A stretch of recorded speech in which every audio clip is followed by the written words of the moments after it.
My drug of choice is Bud Light in a can. At one point in my life, I had a cowboy hat, I had a baseball hat, I had a t-shirt, I had a belt buckle, I had pants, I had shoes, I had all the things Bud Light. I was a fangirl. We had to break up a little over 5 years ago. Yes. I was gonna say though, y'all with like 4 months and 50 some, who had 50 something days? Oh, really? That's a long time. That's a long time, so good on you. It's a lot harder to get to 50 days than it was to get to 5 years, I can promise you that. Yeah. So I work in an AA program. I've given my lead a couple times, and I kind of follow the big book. It gives me an outline, and it says like our stories disclose what it was like, what happened, and what it's like now. So what it was like, I think we all have the same story, right? It sucked. Like it sucked. There were times it was fun, but for the most part, it pretty much sucked. And then I destroyed my whole life because I had to, because as long as it wasn't sucking enough, I was going to keep drinking. But I destroyed my whole life. And then I kept digging deeper. Like I kept digging the hole after I got through the bottom. There's a trap door there, and I kept digging. And so on February 14th of 2021, I got pulled over. I got a DUI. It's an OVI in Ohio, but it's in my head is a DUI. So I got a DUI, and I was in the back of the police car, and I'm crying because I was so drunk. Like I was so drunk. I was crying, and I was like, I'm gonna stop drinking, I swear. And the police officer was like, you don't have to quit drinking, you just have to quit drinking and driving. I'm like, I do that all the time. Like, I don't understand. Like, you want me to not drink and drive? That's not gonna happen. So I surrendered that day, and I reached out for help, and I started going to AA meetings online. I grew up in a very religious Baptist home, and when I was old enough to not be forced to go to church, I quit going to church. And I searched for God. I took a class on Buddhism in college. I took a class on Islam in college. I carry rocks in my pockets, and I put them in my bra, and they fall out and break, and I try to recharge them with the moon because that's where God was. He's not, by the way. I mean, he is in the moon. He made it, but like, he's not. That's not where it was. So when I got sober, I had friends that are like, you really need to go to church. And I'm like, I'm never going to go to church. They're like, you've got to find a higher power. And I'm like, okay, just fire the higher power you have. Because the God that I grew up with, he was really mean and scary. Today, I can say this today. I couldn't have said this 5 years ago. I don't know that I could have said this 4 years ago. But today I can say that what I was told in church and what I heard are probably not the same thing. And that was an important step in my journey of recovery. Because I truly thought that like God was mean and scary, and he was sending everybody to hell and hellfire and brimstone, and I didn't want anything to do with that. And you're a horrible sinner, and that's what I heard, right? That's not, God created you. And when your child brings home a scribble on a piece of paper, you treasure that art that they made, and you are that art that God made. Yes. Like, I feel like a scribble on a piece of paper a lot of times, but God's like, look what I did a good job, and he feels that way about everybody. Yes. Yes. Yes. He didn't make anybody by mistake. That's right. God don't make junk. Amen. Have you seen outside? Have you smelled the flowers as it's spring? He doesn't make junk. No. So I get sober. Like the whole story, I feel like the whole story from like what it was like is kind of boring. And then I got a DUI, and then I got sober, right? So I go to AA, I'm not gonna go to church. God's mean. And then I was like, I kind of feel like I need to find God.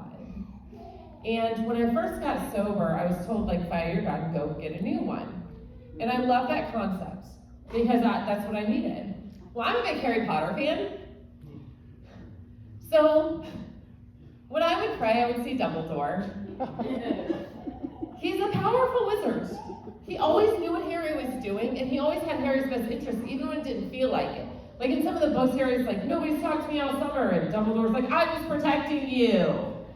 And I tell this to God, I'm like, why can't I have a husband? God's like, I'm protecting you. It's a daily conversation, by the way.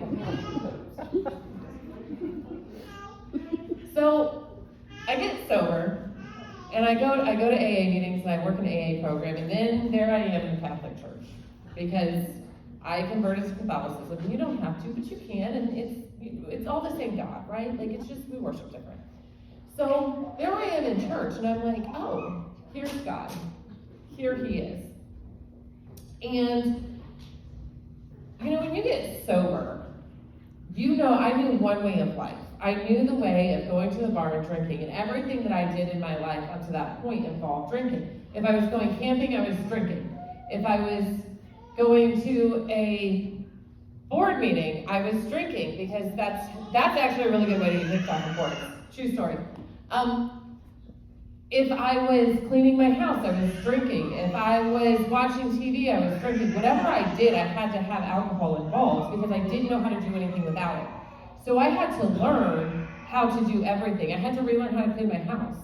I had to relearn how to drive my car, because I was drinking when I was driving my car. I hope nobody sees this, but I'm kidding.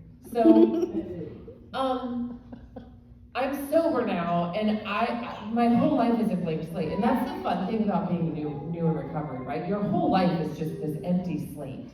Like, it's empty. And it's kind of cool if you think about it, because you get to create this life. And I was driving in my car, and I was like, what am I going to do with my life? What am I supposed to do? When was I happy? And truth be told, I don't know that I know what happiness today feels like, and I don't think that I was ever happy in the past compared to what happiness feels like today. Yeah. It's true. So I was really involved in my community. I lived in Florida, but I destroyed that. I lost my house, my husband, my kid. I did keep my dogs. Lost them since, but I did keep my dogs.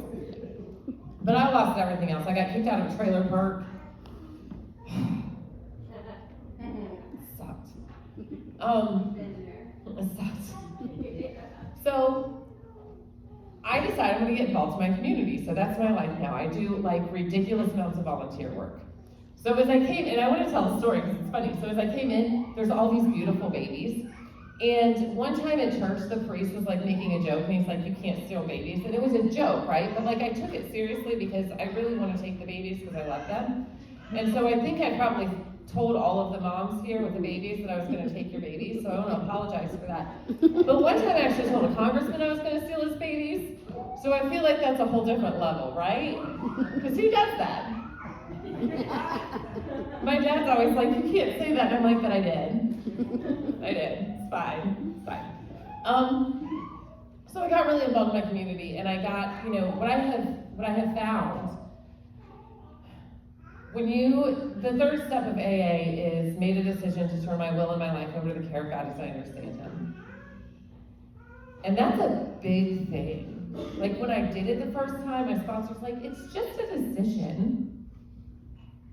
That's a big decision.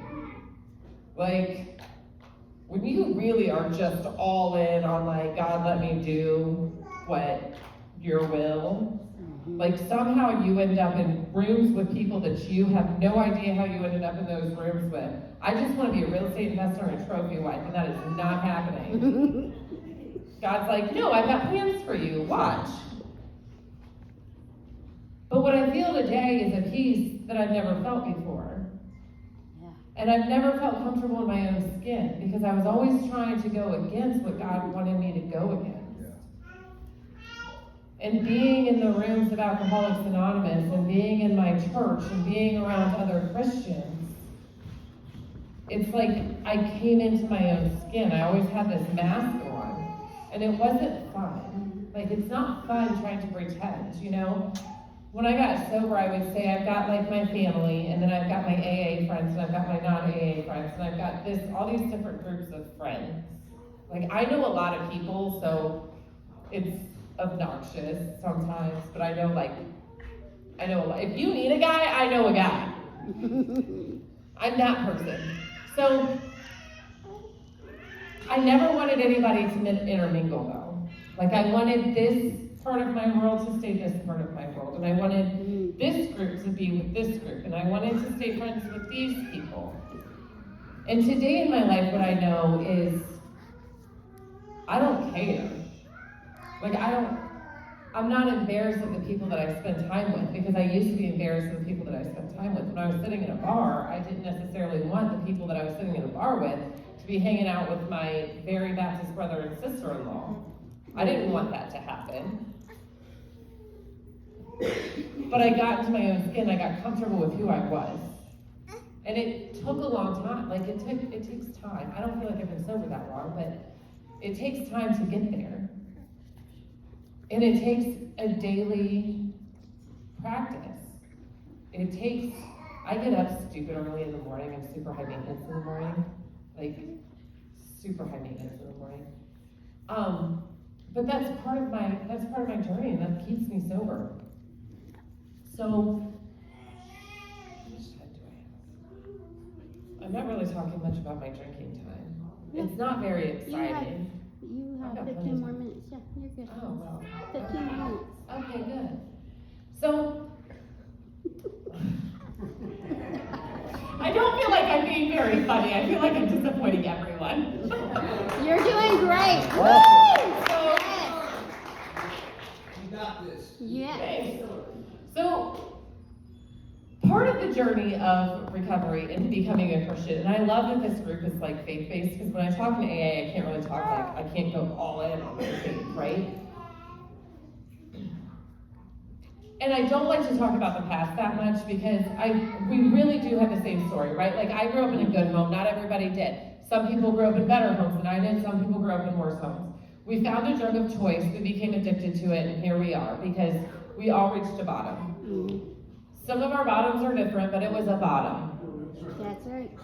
It's what you do after that, right? Because like Jesus died on that cross, Yes. and his blood washed away all my sins Yes. from the past. And when I first got sober, I had a lot of guilt about that. I had a lot of guilt about the past. I had a lot of, I'm not good enough. I don't deserve this. I don't, right? Like, I don't. But I have a God that says that I do, and he puts me in places where he wants me to be. That's right. And it takes steps.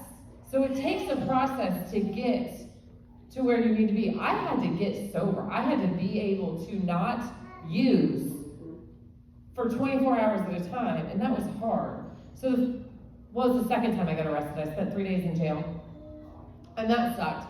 And one of my girlfriends was like, I think you need to go to an AA meeting. And I'm like, it's not my fault. My ex-husband, I beat him up. So it's not my fault, it's his fault.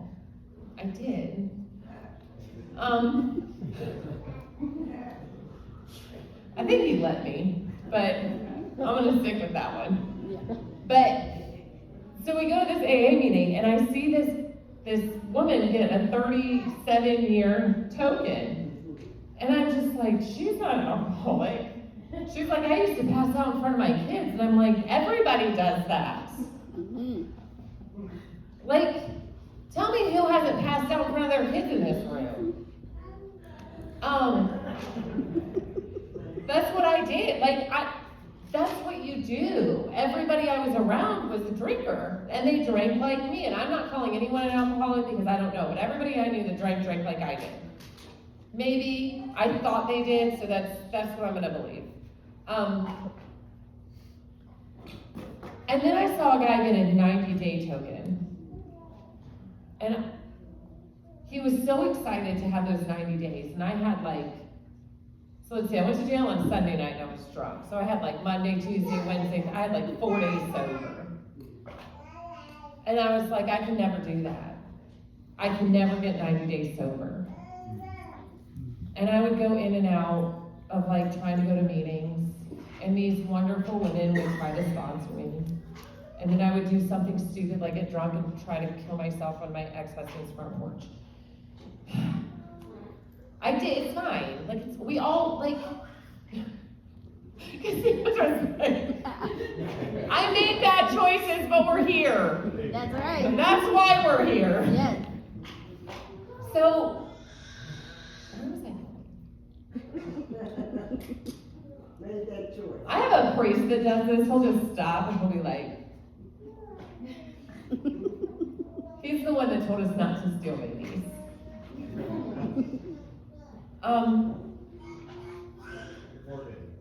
So I had 4 days. There we go. So I had 4 days and I couldn't do it. Like I just couldn't do it. And it was when I had to lose literally everything. And there was nobody to rescue me and there was nobody to blame. You know, I can blame my ex-husband on me beating him up and going to jail. He was a lot bigger than me, and I think he let me do it because he wanted me to go to jail, but that's it's fine. So I just kind of gave up. I had just given up, and that was 2018, and I had to move back home. I lived in Florida at the time. I had to move back home to Ohio because I then lost everything. Like, kicked out of the trailer park. And I moved back home, and then we had 2020, and you know, like the world was shut down, but I was still in bars, which I hear people talk about how bad 2020 was, and I wasn't sober, and I don't know if you were sober, it's probably a different experience, but I didn't suffer that much, because I was still living the same life, because when you're a regular at a bar, you know the bar owner, so they just let you go in. And then in December that year, so December of 2020, I was just broken. I was miserable, I was unhappy. I didn't want to be alive anymore. I was concerned that I was going to drive my car and get into a wreck and kill somebody and be in prison for the rest of my life. And the flaw in that, and this is how sick I was, and sick I am, the flaw in that wasn't, I could kill somebody, I need to stop doing this. The flaw in that was, for me, was if I do that, if I kill somebody while I'm drinking and driving, I'm going to be in prison for the rest of my life and I can no longer have alcohol. That was my problem with it.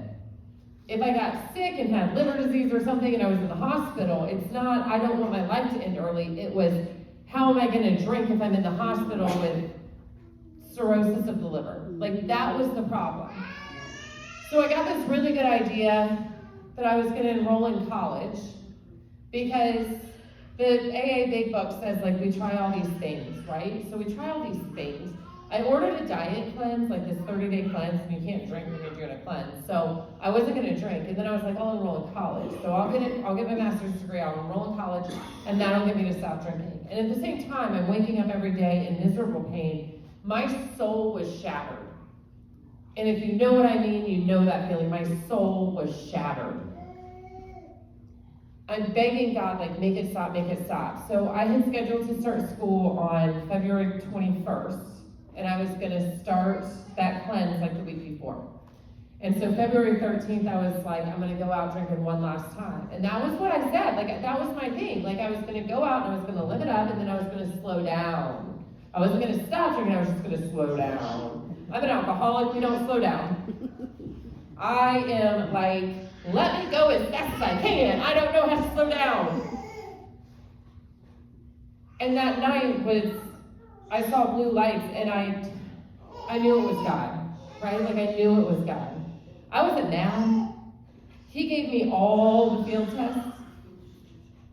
Now, this is like 11:30 at night. I've been drinking since noon that day without a break. Like there was no water. Like I was drinking. I was day drinking and then I was night drinking and I was getting drunk. That's what you do.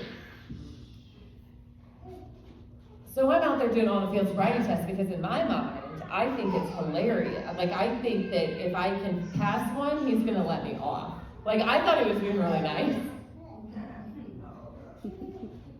So like I'm friends with the sheriff in my county now, and I tell him this story, and he's like, what? Like, they're not being nice. And I'm like, I know, but I thought he was being nice, he was gonna let me go home. I was drunk. Like, we do dumb things when we're drunk. My dad goes, you can't do that. And I was like, but I did. Like, and that was when surrender happened, you know, and I was so broken and I was so desperate that I didn't care what I had to go through. Like I had just started a new job, like a good job the week before, And I had to go to my brand new boss, and I was like, I got a DUI over the weekend, and I have to go to court, and I don't know if you're gonna let me keep my job. I don't know, but this is what happened. He said, I'm disappointed, but just do what you gotta do. And I was embarrassed, but I just had to surrender. But since then, there's a verse in the Bible, and I don't remember what book it's in, but the Bible talks about God taking clay and he molds it, and then he just breaks it completely down. And I think that's exactly what happened to me. God just took and just completely broke me down. Mm-hmm. And he's molding me into this thing. And I do things it's fascinating, right? It's fascinating what God does. So I got really into politics and local stuff, and volunteering, and I'm really involved in my community and stuff. And sometimes it's really hard. But God does this thing where God's this is going to be really hard what I'm going to ask you to do. It's going to be really hard, and you're going to lose sleep at night, and you're going to be stressed out, and you're going to be hurt, and your feelings are going to be hurt. The things that I had heard about myself on the internet for the past 2 weeks baffle me. I am baffled by the things that I have been told about myself. I'm dude, if you guys want to talk about me, there's a mugshot. Come on, do better. Do better. If you want to get me, come with something real. But my life, it's so much fun, but it's hard. So God's you're gonna do something really hard, but here's something I'm gonna do for you. I'm gonna let you have a motorcycle. Listen, I can't see over the hood of my car. I'm fascinated by this. There are actually people that can see the hood of their car. This is my new obsession this week. They can see over the hood of their car when they drive. Fun-sized girlies, we cannot see the hood of our car. None of us can. Can you see it? No. I didn't know people could see the hood of their car until a week ago. And I bet there's people in this room that didn't know that there are fun-sized girlies that cannot see the hood of their car. This is all new information. You didn't know, did you? So, God's I'm going to give you a motorcycle because it's going to be fun. Oh. It's so fun. And that's one of those miracles, we're talking about miracles, that's one of those miracles that God talks about, that we were talking about. God gives you this gift, because I don't know how I can shift that thing, but I can. And every time I change gears, I'm wow, that was cool. And I've had it for 2 years, I'm wow, that was cool. I didn't know I knew how to do that. But it's also, God equips you with what you need. When God calls you for something, He doesn't need you to know everything. He doesn't need you to have all the answers, because He's going to give them to you.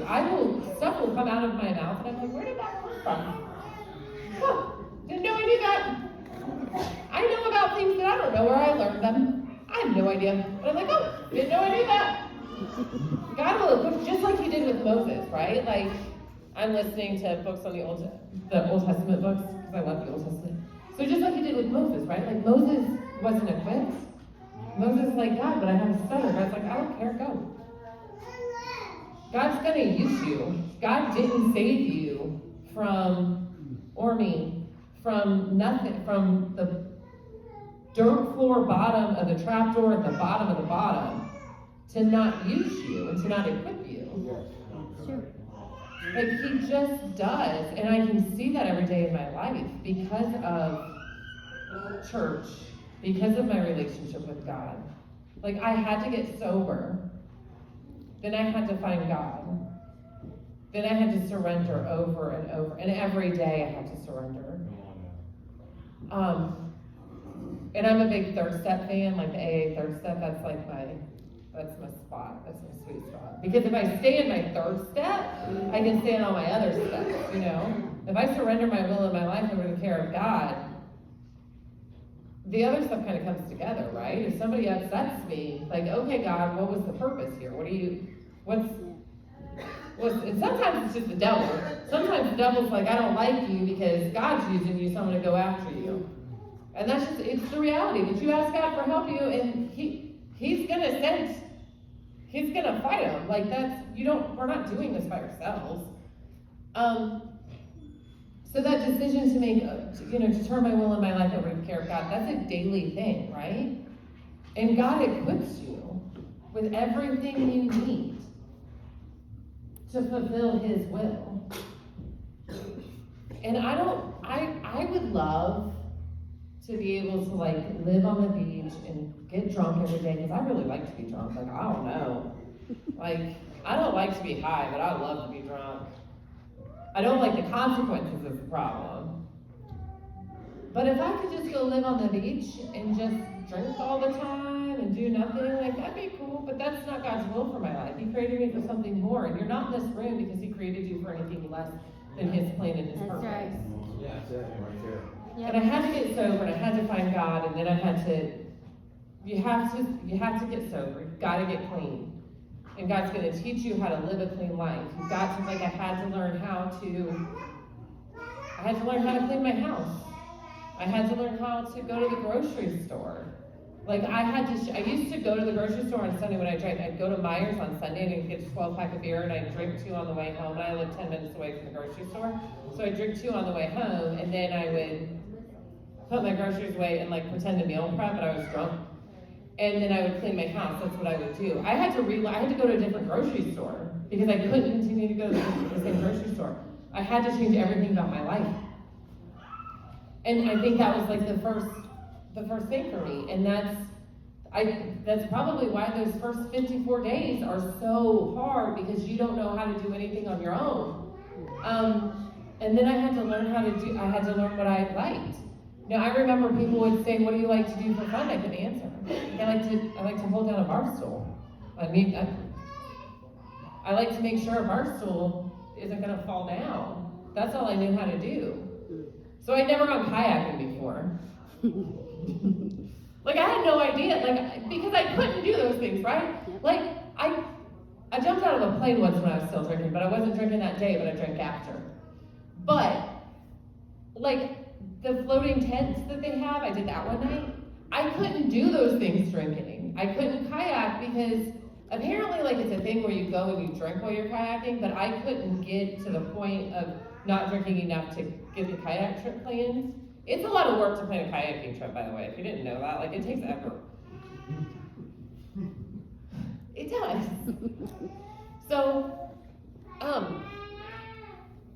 I had to learn, I learned what I was interested in, because I didn't know before. I didn't know that I liked to kayak. I didn't know that I liked to hike in the woods. And by hiking, I mean walking a mile in the woods and going home. I don't mean carrying a stick and a backpack and water. I mean let's go take a little leisurely walk in the woods with my dog. Because there's a difference, but basic girls like to say we like to hike, and what we mean is we like to walk a little bit in the woods around the trees. Yes. So I learned what I liked, and I got involved, and I'm able to have a life today that I am baffled by my life today. Can I brag for a second? Yes. Okay, so this isn't bragging, right? So I'm really into politics. And so I went to this dinner Saturday, and a congressman walked up to me and was like, "Hey, Sarah," and introduced me to another congressman, and said, "She's involved in West Milton." And I was like, "Dude, what? This guy knew my name." I'm not important, I promise. I'm not. He knew my name. And I was in a room with those people, and they don't see me as an alcoholic. Yeah. Fun fact, there's a lot of people in this world that don't drink. Just because they don't like it, because they don't want to, because they don't need it. If you would have told me that 5.5 years ago, I'd have been like, something's wrong with somebody that doesn't drink. Never trust a man that doesn't drink. Yeah. But that's just not true. Not everybody drinks. You can have a life outside, and people don't drink. But it was really cool to have that experience. That was cool. To get invited to rooms that you have no idea. When you surrender your life to God, I promise you have no idea. If somebody would have told sober Sarah at 5 weeks in that she was going to have a Harley in her garage and have dinner with a congressman, she'd have been like, no. But dude, God's cool. Yeah. He does things. Yes, he does. I never wanted a motorcycle, And then I did, and then I got one, and then I could ride it.